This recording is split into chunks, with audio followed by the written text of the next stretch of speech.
So here we are, getting into where the magic really happens in Red Bull technology. We're going into the heart of Adrian Newey, who's the Chief Technical Officer for Red Bull Technology and Red Bull Racing. Adrian, good morning. David. How are you doing? Very good to see you. Now, Adrian is someone I've worked with for many years. People might be surprised that Adrian is one of a few designers who still uses a drawing board. Yes, as you say, I'm afraid I'm the last dinosaur in the industry. Well, clearly it works. This is actually an RB6, which is the car that we will both be driving today. It was the double diffuser car from 2010. Right, shall we go and get hot and sweaty up at Silverstone? Yeah. Okay.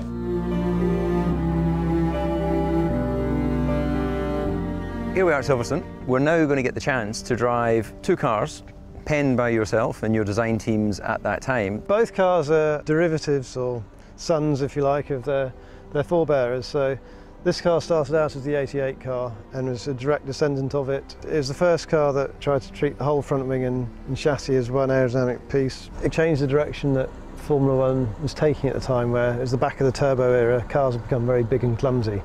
Really, it's a car that I think, had we not lost our funding at Leyton House, perhaps we could have had a Red Bull type story. But unfortunately, the owner was thrown in jail for fraud, and that kind of put a bit of a damper on it. The RB5, the 2009 car, first car to a very new set of regulations. I think the RB5 is a very good car. Didn't win the championship, but you won quite a few races. Introduced side exhausts, a car that was instantly quick. One thing that's changed a lot, the workload for the driver, as we just showed that to camera, massively different. Now, two radio buttons. And engine kill, that's it. The drivers today, they deserve all that extra money because they're working a lot harder, clearly. A driver would say that. They're real men that drove these ones. Well, yes, absolutely. Squeak, squeak from me. Shall we head to the pits and go and see what they feel like?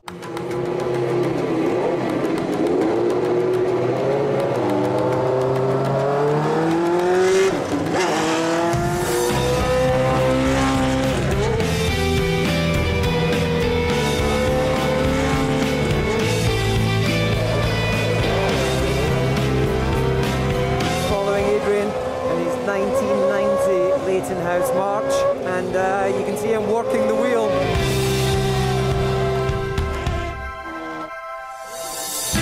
Very high nose in terms of the height of the cockpit in front of him, but very low sides. Wonderful to compare two cars, different eras. The boss has turned up. Christian, it's just about you weren't here 5 minutes ago. He was power sliding through Woodcote. You wouldn't have been happy. First time really I've driven a Formula One car on a circuit, and it felt absolutely lovely. Gear change is nice. Plenty of space in the cockpit. I don't know what they're all moaning about. Are you going to try okay, your modern version? I'll try the modern one. Okay.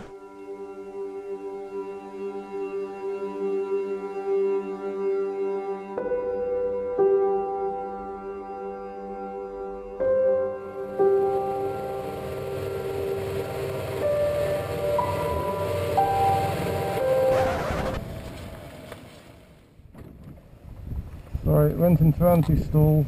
It's an anti-stall, Adrian. Just pull the clutch in, then it should reset the anti-stall. On behalf of the Drivers' Union, I'd like to just say, and that's why you have to be highly paid to drive a Grand Prix car.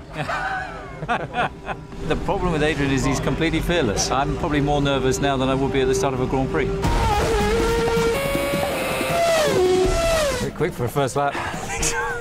Can I hold your hand? Yeah, I think so. Adrian, this is DC. Message from team principal, slow down.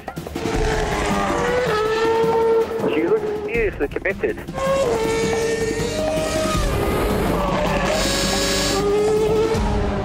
very different, isn't it? Well, 10 out of 10 for commitment anyway. First impressions between the two eras of cars. Feels incredibly different. This feels much more alien. The acceleration, you forget about it. Yeah. Were you flat through Woodcote? Yeah, oh yeah. Yeah, oh God. It's almost a fairground ride. Yeah.